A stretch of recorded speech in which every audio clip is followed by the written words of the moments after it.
UPSC से lecture भर्ती का विज्ञापन जारी हो चुका है और इसके लिए ऑनलाइन आवेदन प्रक्रिया प्रारंभ हो चुकी है। यहाँ पर आप लोग देख सकते हैं, हम लोग यूपीएससी की वेबसाइट पर हैं। यहाँ पर कई सारे पदों पर भर्तियां हो रही, अलग अलग यहाँ पर पोस्ट हैं और लेक्चर की जो वैकेंसी वो सबसे नीचे यहाँ पर है। ठीक है, तो आप यहाँ पर वैकेंसी देख सकते हैं। इसमें जो लेक्चर की वैकेंसी है उसमें lecturer education technology, English, Hindi, humanities, mathematics, philosophy, science, sociology और साइकोलॉजी, इन यहाँ पर विषयों की यहाँ पर भर्तियां हो रही हैं। तो इसके बारे में ऑलरेडी कल हमने एक वीडियो बनाया था जिसमें हमने आपको एलिजिबिलिटी क्राइटेरिया, एज लिमिट के बारे में ऑलरेडी बताया था, साथ में आवेदन कैसे करें इसके बारे में भी बताया था। लेकिन जो लोग नए हैं उनको बता दें कि यूपीएससी के द्वारा ये विज्ञापन जारी किया गया है और इसमें आवेदन करने की जो लास्ट डेट है वो 1 दिसंबर 2022 रहेगी। अगर आप इसका विज्ञापन डाउनलोड करना चाहते हैं तो यूपीएससी की ऑफिशियल वेबसाइट पर आपको जाना होगा। यहाँ पर आपको नोटिफिकेशन मिल जाएगा और वहां से आप लोग ऑनलाइन आवेदन भी कर सकते हैं। इस वीडियो में हम बात करेंगे कि इसके लिए एग्जाम पैटर्न और सिलेक्शन प्रोसेस क्या होने वाला है, कैसे आप यहाँ पर चयनित होंगे, कैसे आपको जॉब मिलेगी। तो ये ऑफिशियल नोटिफिकेशन मैंने ओपन कर लिया हुआ है। ठीक है, अब इसी से मैं आपको सारी चीजें बताता हूँ। वीडियो में आगे बढ़ने से पहले आपको बताना चाहूंगा ये परमानेंट भर्ती है, कोई कॉन्ट्रैक्ट बेसिस भर्ती नहीं है, गवर्नमेंट जॉब है, 100% परमानेंट भर्ती होगी और जो पेमेंट है वो आपको गवर्नमेंट ऑफ इंडिया के जो रूल्स है उसके अकॉर्डिंग यहाँ पर आपको मिलने वाला है। ठीक है, तो यहाँ पर नीचे की तरफ आते हैं, पदों के बारे में ऑलरेडी मैंने बता दिया हुआ है। ठीक, हालांकि इसमें पद कम कम है लेकिन अगर आप इसमें आवेदन करना चाहें तो कर सकते हैं। अब बात आती है एग्जाम पैटर्न और सिलेक्शन प्रोसेस के बारे में। कुछ अभ्यर्थी पूछ रहे थे एज लिमिट के बारे में, तो आपको बता दूं यहाँ पर जो भी जनरल कैंडिडेट है उनके लिए यहाँ पर 35 साल है एज मैक्सिमम, और जो रिजर्व कैटेगरी के अंतर्गत है एससी एसटी को 5 साल की एक्स्ट्रा छूट मिलेगी, ओबीसी को 3 साल की मिलेगी। लेकिन अगर आप ऑलरेडी जॉब में है, ऑलरेडी गवर्नमेंट जॉब में है, चाहे केंद्र सरकार की जॉब में हो या स्टेट गवर्नमेंट की जॉब में हो, तो 5 साल आपको एक्स्ट्रा मिलेगा। तो इस तरीके से अगर आप जॉब में है और एसटी कैटेगरी के अंतर्गत, एससी कैटेगरी के अंतर्गत 10 साल की छूट मिल जाएगी, ओबीसी के अंतर्गत आपको मैक्सिमम 8 साल की छूट मिल जाएगी।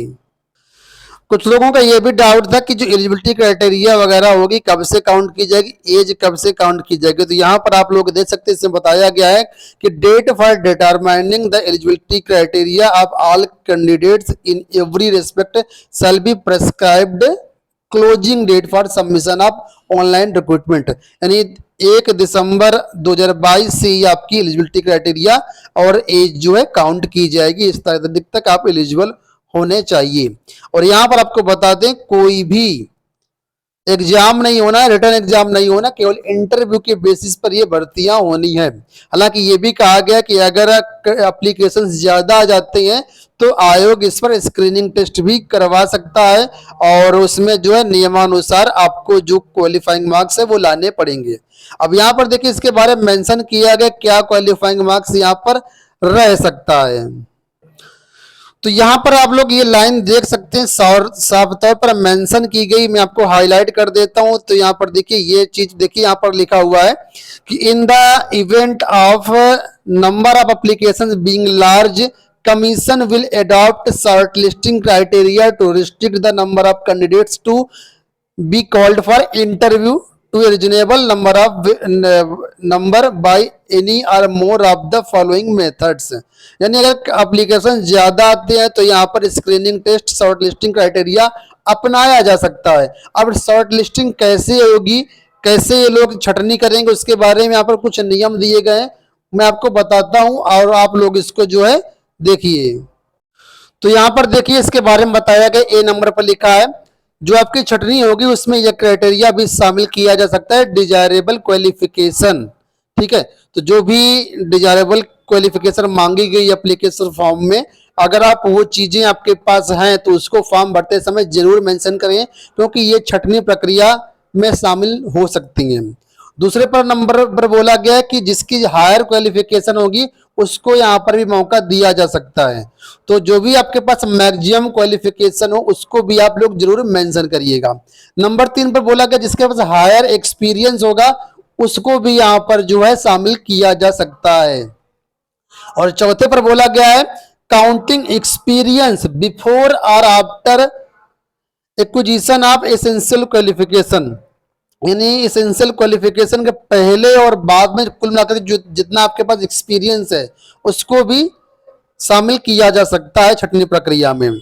ठीक है, तो कई सारे यहाँ पर पॉइंट हैं जिनको आपको ध्यान में रखना है। तो जब भी आप फॉर्म भरे तो इन सभी चीजों को जरूर मेंशन करें वहां पर जो भी आपके पास है।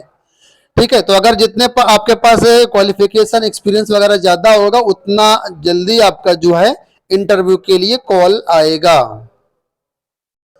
और यहाँ पर लास्ट में आप लोग देख सकते हैं, यहाँ बताया गया बाई होल्डिंग रिक्रूटमेंट टेस्ट, अगर कैंडिडेट ज्यादा होते हैं तो एक रिटर्न एग्जाम भी करवाया जा सकता है और इससे भी छटनी प्रक्रिया हो सकती है। अब यहाँ पर बताया गया कि चाहे आपका रिटर्न एग्जाम हो या इंटरव्यू हो, मिनिमम जो पासिंग मार्क रहेंगे वो आपके सामने ये लिखे हैं।